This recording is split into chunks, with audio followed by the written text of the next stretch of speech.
नमस्कार मित्रांनो, मी दीपक जैन, तुमचं स्वागत आहे माझ्या चोर भाऊ चॅनलवरती। सगळ्यांना माहिती आहे विधानसभेच्या निवडणूक चालू आहेत, प्रत्येकजण उठून प्रचार करतोय कोण निवडणूक निवडून येणार।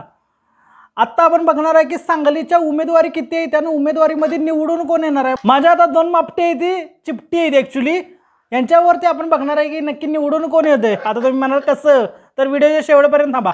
सांगली विधानसभेत टोटल 8 मतदारसंघ आहेत। मग तो मिरज असेल, सांगली असेल, इस्लामपूर असेल, शिराळा असेल, तासगाव कवटेमंका असेल, पलूस कडेगाव असेल, त्यानंतर जत असेल किंवा राहिलेला खानापूर असेल, या सगळ्या मतदारसंघामध्ये निवडून कोण येणार आहे हे आपण बघणार आहे। हे आपलं प्रेडिक्शन आहे, ती निवडणुकीच्या नंतर रिझल्ट नंतर आपण बघूया की हे प्रेडिक्शन आपली खरी झालीत की नाही। व्हिडिओ शेवटपर्यंत थांबा। चला तर मग सुरू करूया। चला, आपल्याकडे दोन चिपटे आहेत, ती चीन टपाक डमडम। सगळ्यात पहिला एक सांगतो की भले भले विधानसभा ही कंप्लीट महाराष्ट्र असेल, पण सगळ्यात मोठा एक्का आहे ते म्हणजे सांगलीमध्ये। सांगलीच्या विधानसभेमध्ये नक्की असं काहीतरी होणार आहे की ज्यामुळे बाजी पलटू शकते आणि मंत्रीपद हे नक्कीच यावर्षी सांगलीमध्ये येणार आहे, हे 100% फिक्स आहे। सगळ्यात पहिला आपण बघूया मिरजेचं। मिरजेमध्ये कोण कोण उमेदवार आहेत। मिरजेमध्ये सगळ्यात पहिला उमेदवार आहेत म्हणजे सुरेश खाडे, जे बीजेपी कडून उभा आहेत। दुसऱ्या बाजूला 2 वानखेडे उभा आहेत, सागर वानखेडे आणि मोहन वानखेडे, दोघं पण काँग्रेसचेच, पण का उभा राहिले ते मला पण माहित नाही। चला तर बघूया की नक्की निवडून कोण येणार आहे, सुधीर खाडे की वानखेडे। चला तर मग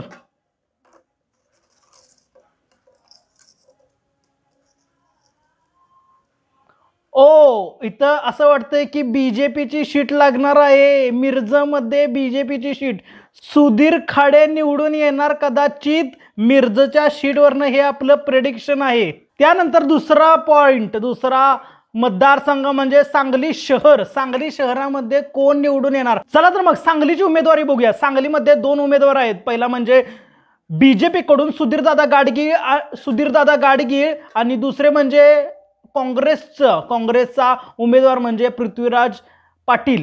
चला तर मग या दोन्ही उमेदवारांपैकी कोण जिंकते हे आपण प्रेडिक्शन करूया। चला तर मग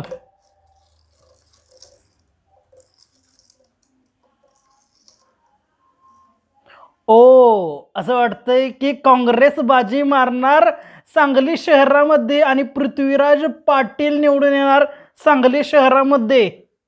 वा वा, पृथ्वीराज पाटलांची बाजी यावेळेस लागणार आहे असं दिसतंय।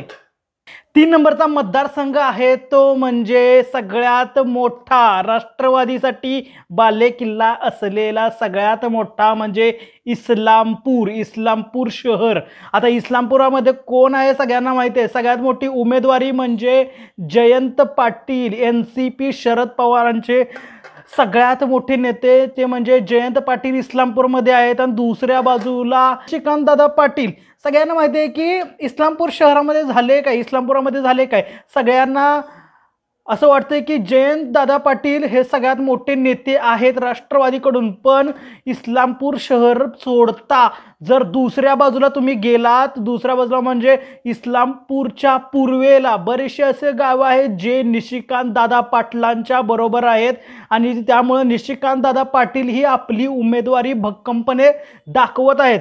चला तर मग बघूया NCP राष्ट्रवादी, जयंत पाटील की निशिकांतदादा पाटील, अजित पवार NCP राष्ट्रवादी। चला तर मग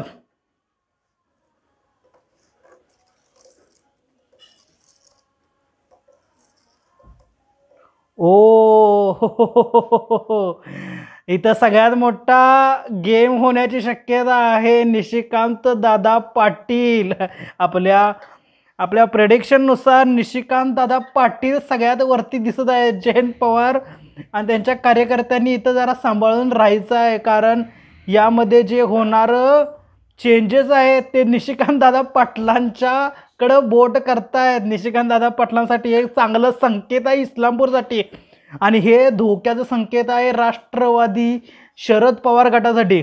यामुळे नक्कीच लय मोठा फरक पडेल महाराष्ट्राच्या संपूर्ण राजकारणामध्ये। संपूर्ण राजकारणाचा सगळ्यात मोठे 2 मोहरे आहेत। सगळ्यांना माहिती आहे की शिराळ्याचा मतदारसंघ हा सांगली जिल्ह्यातला सगळ्यात मोठा मतदारसंघ आहे आणि त्यामुळं इथं जे मानसिंगराव नाईक सतत नेहमी निवडून येतात ते यावेळेसुद्धा उभा राहिलेले आहेत, आपली उमेदवारी भक्कमपणे सांगत आहेत आणि ते उभा आहेत नेहमीप्रमाणे त्यांचा संघ, त्यांचा उमेदवारी ही एनसीपी राष्ट्रवादी शरद पवार गटाकडून आहे। तर दुसऱ्या बाजूला आहेत सत्यजित पाटील, बीजेपीने त्यांच्यावरती विश्वास दाखवलेला आहे। सत्यजित दादा पाटील जे शिराळ्याकडून आपली उमेदवारी दाखवत आहेत। चला तर मग बघूया कोण बाजी मारते शिराळ्यामध्ये। शिराळ्यात कोण, मानसिंगराव नाईक की सत्यजित आबा पाटील, सत्यजित दादा पाटील?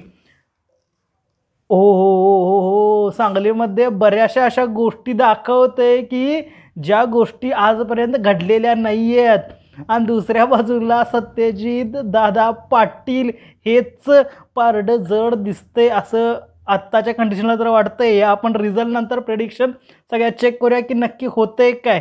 आता चला तर मग आता आपण चौथ्या मतदारसंघात जाऊया, तो म्हणजे जतचा मतदारसंघ, जिथं बीजेपीकडून उभा आहेत ते म्हणजे पडळकर साहेब आणि दुसऱ्या बाजूला काँग्रेसची सीट आहे ती म्हणजे विक्रमसिंग सावंत, हे काँग्रेसची सीट यांना भेटलेली आहे।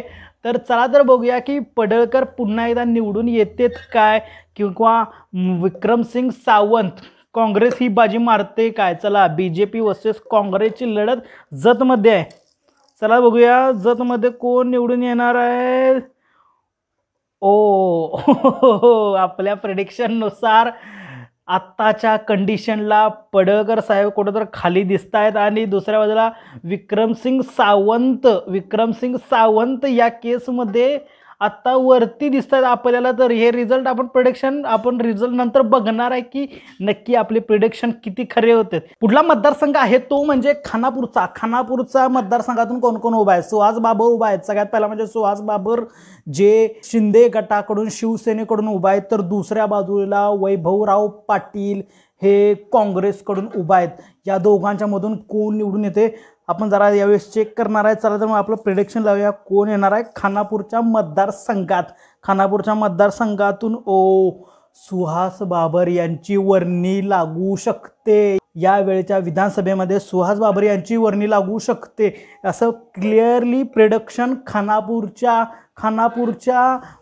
विधानसभेत मतदारसंघात दाखवत आहे। पुढला आपला मतदारसंघ आहे तो म्हणजे तासगाव कवठे महांकाळ सगळ्यांना माहिती आहे। आराराबांच्या देखरेखीखाली वाढलेला तासगावचा मतदारसंघ, ज्यांचा आता पुढली पिढी म्हणजे रोहित आर पाटील जे लढवत आहेत, रोहित आर पाटील आणि दुसऱ्या बाजूला आहेत ते म्हणजे संजय काका पाटील आता इथं राष्ट्रवादी अजित पवार गटाकडून इथं लढत आहेत। तर दुसऱ्या बाजूला शरद पवार गटाकडून राष्ट्रवादीकडून एनसीपी कडून आर पाटील लढत आहेत। तर चला मग आता बघूया की या केसमध्ये या निवडणुकीमध्ये दोन राष्ट्रवादी एकमेकांच्या समोरातून कोण निवडून येणार आहे। या केसमध्ये तासगाव कवठे महांकाळच्या केसमध्ये रोहित पाटील आराराबांच्या नंतर रोहित पाटील निवडून येताना दिसत आहेत आपल्याला। मतदारसंघ तासगाव कवठे महांकाळ यामध्ये नक्कीच बघण्यासारखी चुरस आहे, कारण रोहित पाटील पहिल्यांदा निवडणूक लढवत आहेत आमदारकीची आणि पहिल्यांदा निवडून पण येतील अशी ही अपेक्षा आहे।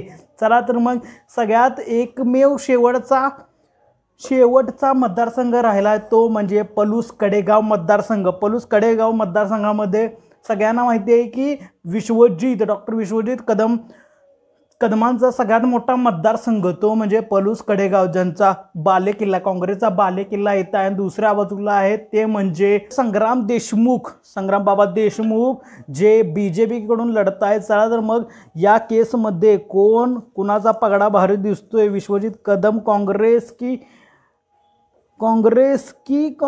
की बीजेपी, या केसमध्ये टाय झालेलं दिसतंय। याचं आपल्याकडे कमिटमेंट नाहीये, हा स्ट्रेट उभा राहिलेला आहे, ह्याच्याकडे आपलं कमिटमेंट नाही आहे।